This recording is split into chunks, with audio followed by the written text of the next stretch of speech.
Every morning, Arun arrived 10 minutes before the bell. Not because he was anxious, not because he was afraid of being late. Those 10 minutes belonged to him. The campus at that hour felt different, quieter, unclaimed. The corridors were still cool from the night air. The day hadn't made its demands yet. While others drifted in with lukewarm lattes and half-finished gossip, Arun sat down, opened his notebook, and wrote 3 simple lines. Understand the concept, ask one good question, leave knowing what to revise. He didn't decorate the page. No colors, no motivational quotes, just clarity. Arun was not a genius. He didn't have a photographic memory. He didn't have the loudest voice in the room. In fact, if you were looking for the top student, you probably wouldn't notice him. But he had something most people overlooked. He was deliberate.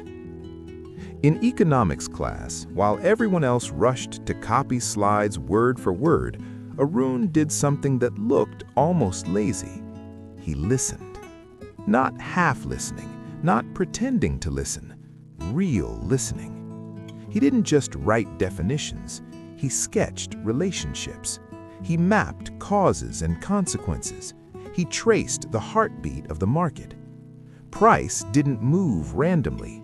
Demand didn't exist in isolation. Every curve had a reason. Every shift told a story.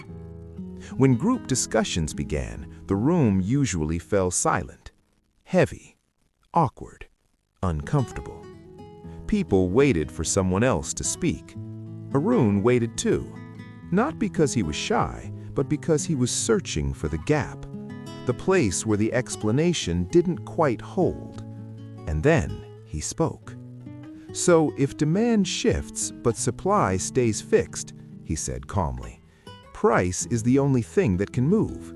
Is that the real turning point? The lecturer paused, then smiled. Exactly, Arun. Exactly. Arun nodded, made a small note, and closed his book. Outside the classroom, Arun was almost invisible. No all-nighters, no marathon study sessions, no guilt-fueled exhaustion. He studied in focused 90-minute blocks.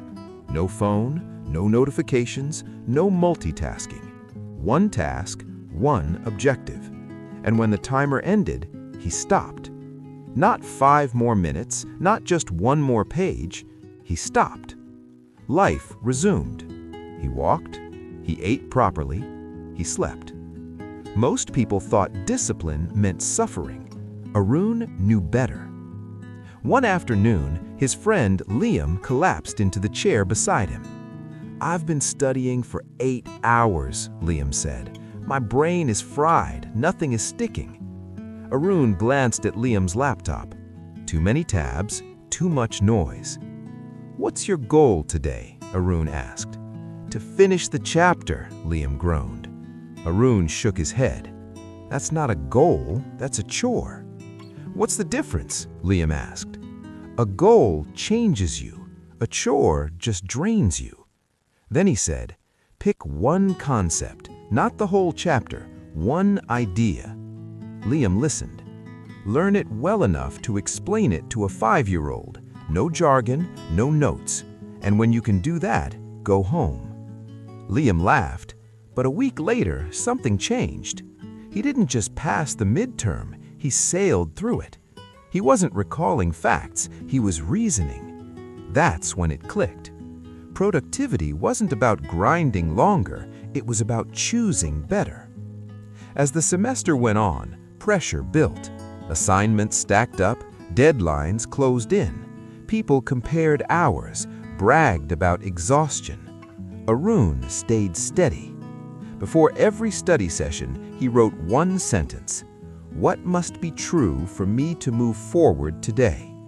Sometimes the answer was simple, sometimes uncomfortable, but it kept him honest. By final presentations, the class was tense. Hands shook, voices cracked. But Arun was calm. His presentation wasn't flashy, just clear. When it ended, there was no loud applause, just silence. The good kind. After class, the lecturer stopped him. Talent gets you in the room, but discipline keeps the lights on. Arun smiled. He didn't feel exceptional. He felt aligned. On the last day, as summer break filled the room with noise, Arun closed his notebook. The first page was worn now. 3 simple lines. He hadn't just learned economics, he'd learned something more important. Productivity isn't about doing more, it's about doing what matters, on purpose, every single day. Here are 3 key takeaways from Arun's story. Productivity is not about how long you work, but how focused you are. Clarity matters more than intensity. Knowing exactly what you're trying to understand leads to faster, calmer progress. Discipline is quiet and unglamorous, but over time, it's consistency that turns effort into real results. If this story resonated with you, please give it a like and share it with someone who might be interested. And if you'd like more stories that inspire reflection and growth, consider subscribing to the channel. Thank you for spending this time with us. We'll see you in the next story with new ideas and new lessons. Until then, take care.